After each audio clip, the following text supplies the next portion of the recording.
దేవుని మహాకృపను బట్టి దేవుని యొక్క నామానికి మహిమ కలిగినట్లుగా మరి హోషేయ గ్రంథము 7వ అధ్యాయము 13వ వచనం, వారికి శ్రమ కలుగును, వారు నన్ను విసర్జించి తప్పిపోయి ఉన్నారు, వారికి నాశనము కలుగును.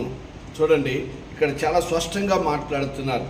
దేవుని యొక్క నామంలో వారికి శ్రమ కలిగింది. ఎందుకు కలిగింది అంటే దేవుణ్ణి విడిచిపెట్టి లోకములో పడిపోయారు. లోకములో పడిపోయి అనేకమైనటువంటి తప్పిదములు వాళ్ళు చేస్తున్నారు కాబట్టి ఇక్కడ దేవుడు మాట్లాడుతున్నాడు.